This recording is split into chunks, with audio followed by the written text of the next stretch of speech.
Hi everyone, here's Angel. I'm out here in Dallas County, Texas, but I'm in Dallas. And I was talking to someone, and she asked me about a lot of things that, I guess transpired in my life. And when I told her, she started crying. So I guess because she didn't go through it, and she want to know, how am I still so strong after going through what I went through?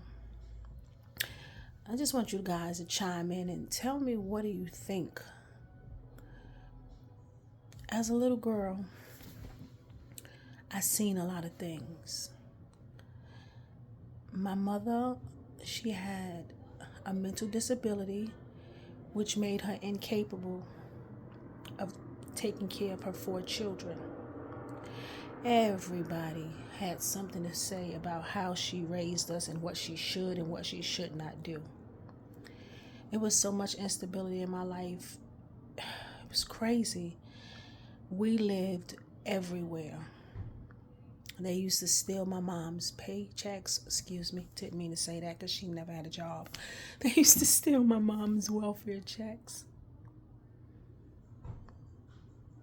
Let us stay with them for a while till they took all her money, and then we had nothing, and then we had to go back in the streets. It's okay though. But I was telling her how I remember that we never really got much for Easter or much for Christmas.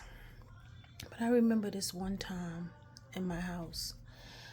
My stepdad, he had a lot of brothers. And his name was Truman, the so-called step-uncle. And he had a brother named Larry. Let's just say.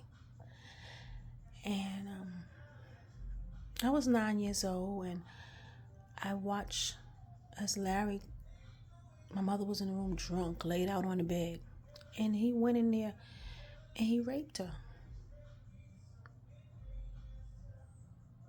And Truman, he came and picked me up and laid me on the couch, and then he took my sisters and brother, and he locked them in a room. So all they could do was hear me scream. And he laid on top of me, this big man, on this little 9-year-old little girl. But he didn't get to do anything. He didn't get to, he was just laying on me. He didn't kiss on me. He just was laying on me like he was going to do something. He was like, I think he was too drunk to do anything. I just remember crying. Feeling like, how can you be my uncle and do this to me? And then his brother in the room raping my mother. Then I told her about living in the projects, and all the kids would get together, and we would go down to Mount Morris Park and go swimming. Oh, it was so much fun. Oh, we used to have a ball. We would walk all the way there, having so much fun, snapping on each other and everything. So we was in Mount Morris Park, and all of us was in the water, and we was swimming. And then all of a sudden, everybody jumped out the water. So I jumped out the water with everybody to see what was going on. It was my mother. She had jumped into the pool, butt naked.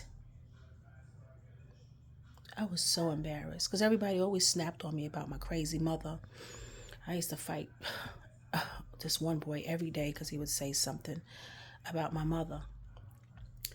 So while she's in the water getting raped, I just run. I go through the hole, and I run through the park, and I run straight home, 10 straight blocks, crying all the way. And I go home and I tell my grandmother, Mommy just jumped in the pool and men are all in the pool touching on her. When I came back downstairs after getting myself together, my mother was sitting on the bench. She had on white. I'll never forget this. I don't know where she get these clothes from after she just been raped. sitting on a bench and blood just dripping from her through the clothes. And she's just sitting in this blood dripping after they raped her. I didn't even know what to do. A little girl. And I just said, Mommy, you bleeding. But she was mentally disturbed, so she really didn't know what was going on anyway.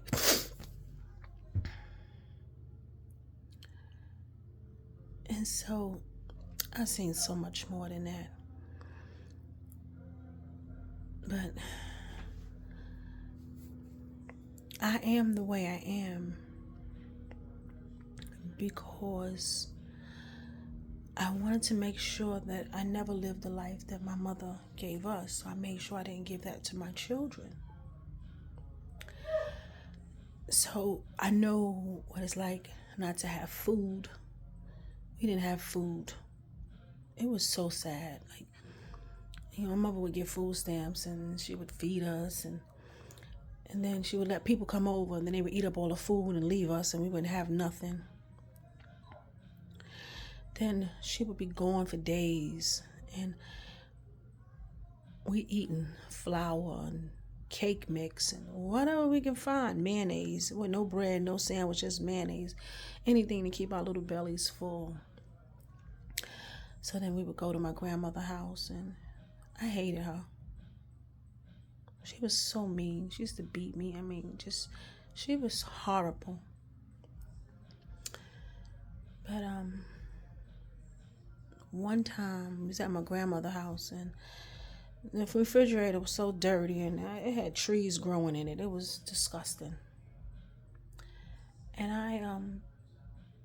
I was tired of being hungry and having to steal to feed my siblings.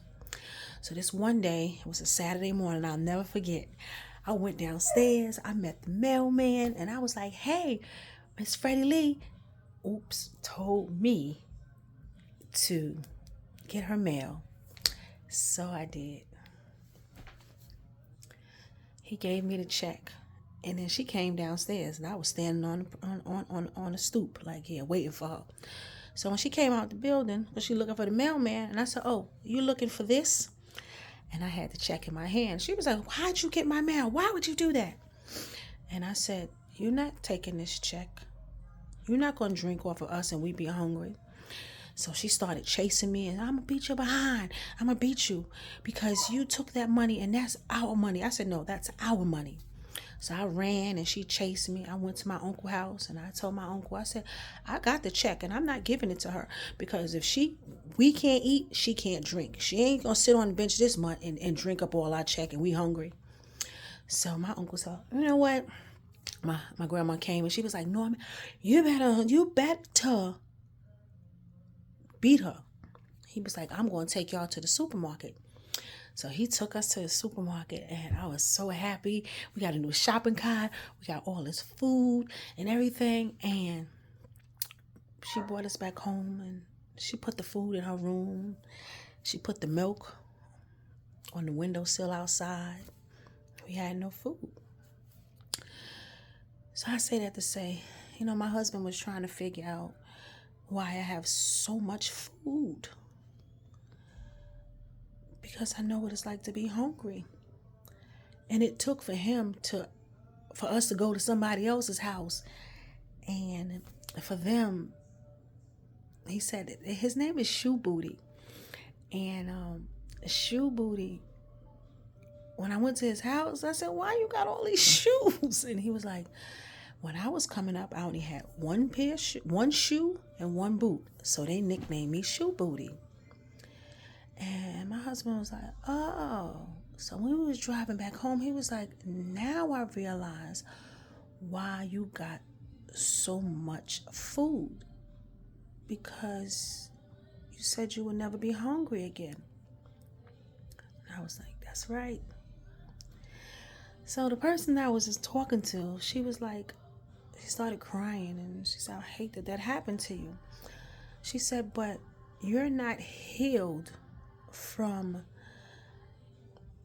not having food, because if you was, you wouldn't buy so much food, you would just buy it for the week.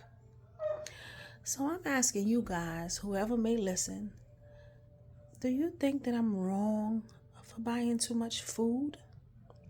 So I asked my son this morning, my 15-year-old baby, I said, do I buy too much food? He said, no, Mom, you don't buy enough food. That's because he liked to eat. And that's how he was raised, always having more than enough. So do you think that I need counseling to get healed from being an excessive shopper, hoarding food? I had 2 deep freezers and 2 refrigerators full of food. And I don't even eat most of the stuff there. It's for my sons.